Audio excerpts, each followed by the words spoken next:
દિયોદર તાલુકા પંચાયતની ચૂંટણીને લઈને ગરમાવો આવ્યો। હાઈ વોલ્ટેજ ડ્રામાની વચ્ચે આજે ચૂંટણીની સંભાવના। એડિશનલ કલેક્ટર ડીબી ટાંક પહોંચ્યા દિયોદરમાં મોટી સંખ્યામાં પોલીસ કાફલો તૈનાત કરી દેવામાં આવ્યો। કોંગ્રેસના પૂર્વ પ્રમુખ જગદીશ ઠાકોર દિયોદરમાં। તંત્ર દ્વારા ચૂંટણીની કોઈ સત્તાવાર જાહેરાત નથી। કોંગ્રેસે ચૂંટણી યોજવા હાઈકોર્ટના દ્વાર ખખડાવ્યા। અગાઉ 2 વખત ચૂંટણી રદ થઈ ચૂકી છે, ત્યારે તાત્કાલિક ચૂંટણી યોજવા કોંગ્રેસે ઉગ્ર માંગ કરી।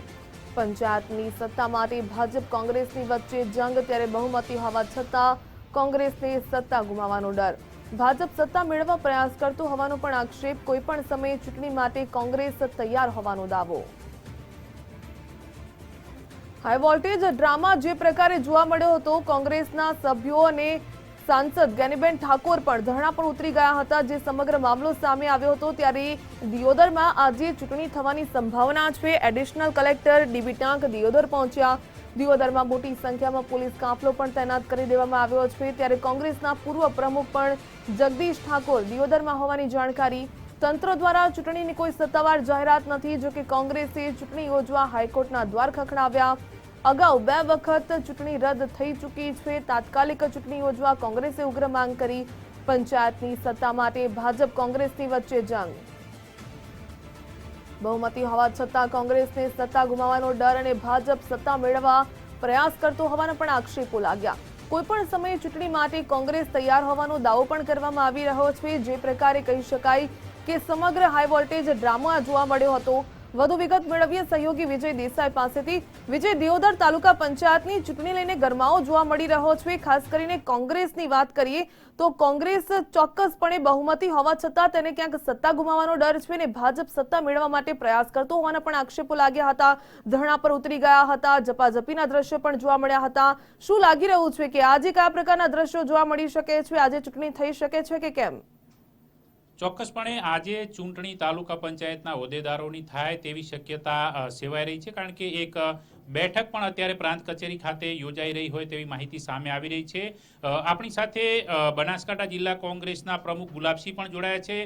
તેમની સાથે જ પહેલા આપણે વાત કરીશું કે આખરે અત્યારે જે હાઈ વોલ્ટેજ ડ્રામા વચ્ચે બેઠક થઈ રહી છે અને ચૂંટણી યોજાય તે પ્રકારની શક્યતાઓ સામે આવી રહી છે, તો અત્યાર સુધી જે ઘટનાક્રમ થયો તેને લઈને તેઓ શું કહેવા માંગે છે? તો ગુલાબસિંહ, આપનું ગુજરાત ફર્સ્ટમાં સ્વાગત છે।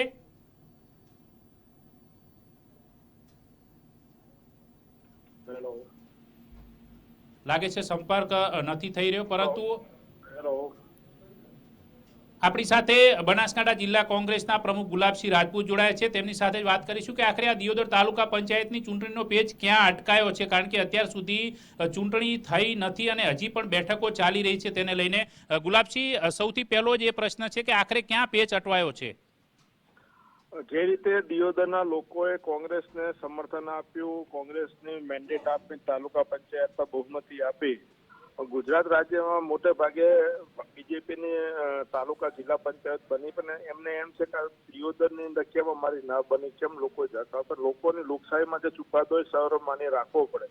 ક્યાંક અમારે પણ હાર થઈ છે, તમે સ્વીકારીએ છીએ, અમે અહીંયા પણ દિયોદરના લોકો અહીંયા લોકલ પ્રશ્નને લઈને રાખવાનો આપ્યો છે, ત્યારે એ પચાવી શકતા નથી, અને એના લીધે ગમે તેમ કરીને કોંગ્રેસના સભ્યોને તોડવા માટે મહિનાથી લોકો ટ્રાય કરી રહ્યા છે, પણ કોંગ્રેસના સભ્યો મક્કમ છે અને જ્યાં પણ કહેશો ત્યાં આવીને ઉભા રહેવા માટે તૈયાર છે, પણ એમને સામ દાન દંડ નીતિ ગમે તેમ કરીને તોડીને તાલુકા પંચાયત બનાવી છે। તમારે દેખ્યું છે કે અમારે બેનને 9 મહિના પૂરા થઈ ગયા છે, તેમ છતાં આ તાલુકા પંચાયત ચૂંટણીના લીધે બેન હેરાન થઈ રહી છે, અને વારે ઘડી અધિકારી રજા ઉપર ઉતરી જાય, બીમાર છું, મોકૂફ રાખી દે, એમના ઉપરી અધિકારીઓના ફોનના દબાણમાં આવીને પહેલા દિવસે શું કોંગ્રેસને અહીંયા કોઈ ભારતીય જનતા પાર્ટીના કે શાસક પક્ષના નેતાઓ પર કોઈ એવો શંકા છે કે કોઈ એ અધિકારીઓને દબાવતા હોય અને તેના કારણે વારંવાર આ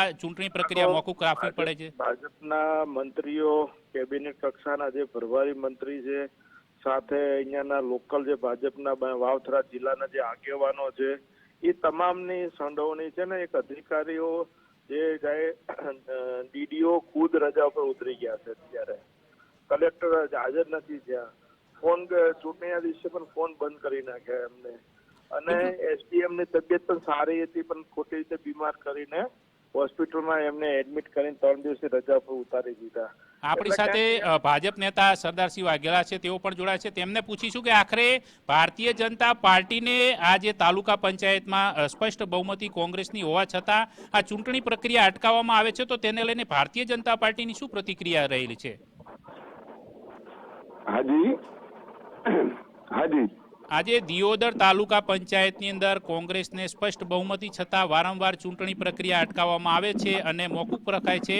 તેને લઈને ભારતીય જનતા પાર્ટી પર સીધા આરોપ લગાવવામાં આવી રહ્યા છે કોંગ્રેસ દ્વારા કે ભાજપ દ્વારા આ પ્રક્રિયાની અંદર ખલેલ પહોંચાડવામાં આવી રહી છે અધિકારીઓને હાથો બનાવીને. આ બાબતે શું પ્રતિક્રિયા છે આપની?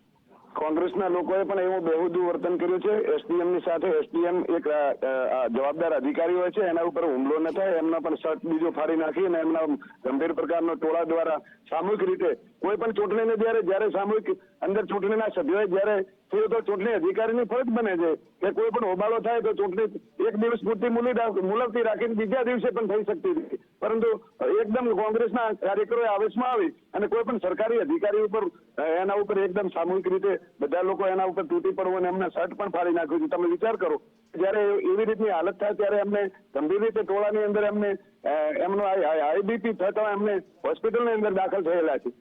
એવું કોઈ ખોટું નથી. એમને પણ બિલકુલ એ વાત સાચી છે કે હુમલાની ઘટના બની તેને લઈને ફરિયાદ પણ 10 થી વધુ લોકો સામે થઈ છે, પરંતુ ત્યારબાદ અધિકારી ફરીથી ચૂંટણીની તારીખ આપે છે અને ત્યારબાદ તેઓ બીમાર પડે છે.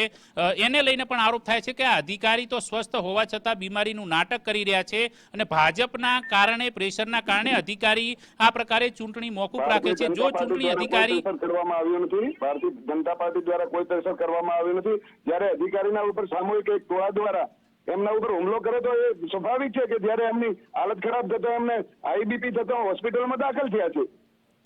પરંતુ હુમલાની ઘટનાના 2 દિવસ બાદ તેઓ દાખલ થયા અને ત્યારબાદ ફરીથી ચૂંટણી જો કદાચ અધિકારી રજા પર હોય તો કલેક્ટર કક્ષાએથી એ નિર્ણય લેવાતો હોય છે કે અન્ય કોઈ અધિકારીને ચાર્જ આપીને ચૂંટણી પ્રક્રિયા ન્યાયિક ધોરણે પૂર્ણ કરવામાં આવે. સરકારના અધિકારીઓ એમની જે નિયમ મુજબ કાર્યવાહી જે આવે એ મુજબ કાર્યવાહી કરતા જ હોય છે. સરકારના અધિકારીઓને સંપૂર્ણ સત્તા સરકારી અધિકારીઓ પાસે હોય છે. એમાં કોઈ ભારતીય જનતા પાર્ટીની કોઈ વાત જ ના આવે કોઈ નેતાની. બરોબર, એમને સરકારી અધિકારી એમને સત્તાના રૂએ જ્યારે એમના જે પેટા નિયમો હશે એના પ્રમાણે ચૂંટણી જાહેર કરીને ચૂંટણી કરાવશે. લોકશાહી પ્રક્રિયામાં દરેક ચૂંટણી થતી હોય છે. દરેક તાલુકામાં બધા તાલુકાની અંદર ચૂંટણી શાંતિપૂર્ણ રીતે પતી ગઈ છે. તો શું લાગે છે કે આખા ગુજરાતની અંદર જ્યારે હોદ્દેદારોની વરણી થઈ ચૂકી છે તો શું આજે દિયોદરની અંદર બેઠક ચાલે છે તો એની અંદર આ ઉકેલ આવવો જોઈએ? સરકારી કચેરીઓ સાથે બેહુદું વર્તન કરે તો એ પણ એમને શિસ્તના કાર્યકર્તાઓને આવી રીતનું કરવાનું ન હોય. એક બાજુ કોંગ્રેસના કાર્યકરો એમ કે છે કે અમે તો શિસ્તના હિમાયતી છે, એક બાજુ ટોળાના સ્વરૂપે બહાર ટોળું ઉભો રાખી કોઈ પણ અધિકારી ઉપર ટોળાનો હુમલો કરવો એ ખરેખર સરદારસિંહ પ્રશ્ન હવે એ થાય છે કે અધિકારી પર હુમલો કર્યો અને ફરિયાદ થઈ ગઈ છે, ત્યારબાદ ફરી વખત અધિકારી બીમાર થતા દાખલ થયા અને આજે ફરીથી એક બેઠક ચાલી રહી છે, તો શું લાગે છે કે આજે આ પ્રક્રિયાનો અંત આવવો જોઈએ? શું આજે ચૂંટણી થઈ જવી જોઈએ કે નહીં ન્યાયિક હિતમાં? સરકારી અધિકારો નિયમ મુજબ સરકારી નિયમ મુજબ જે પેટા નિયમો છે સરકારના જે ચૂંટણીના જે અધિકારીઓ છે એની સત્તાની રૂએ તમામ સત્તાઓ એમને આપેલી હોય છે અને એમને સત્તાની રૂએ લોકો જ્યારે જાહેર કરશે ત્યારે ચૂંટણી તો થવાની જ છે. તો આજે એક બેઠક મળી રહી છે એવા સમાચાર છે, તો શું આ બેઠકમાં આનો ઉકેલ આવી જવો જોઈએ? કે કારણ કે જે પ્રકારે લોકશાહીની અંદર લોકોએ સ્પષ્ટ બહુમતી આપી હોવા છતાં જો હોદ્દેદારો નથી નિમાતા અધિકારીઓના કારણે કે કોઈ અન્ય કારણોસર, તો તેની સીધી અસર જનમાનસમાં એ જઈ રહી છે કે સત્તાધારી પાર્ટી દ્વારા કંઈક કરવામાં આવી રહ્યું છે. આવું કોઈ કરવામાં આવી નથી રહ્યું. એમના સરકારી જે નિયમો મુજબ ચૂંટણી થઈને જ રહેશે. સરકારી નિયમો મુજબ એ સરકારના અધિકારીઓનો વિષય છે, અમારો વિષય નથી. પરંતુ કોઈ ભારતીય જનતા પાર્ટીના ઈશારે આવું કોઈ કાર્ય થતું નથી. કોંગ્રેસના કાર્યકરો દ્વારા અધિકારીઓ પર હુમલો કરવામાં આવે અને અધિકારી બીમાર થઈ જાય તો બીજું શું થાય?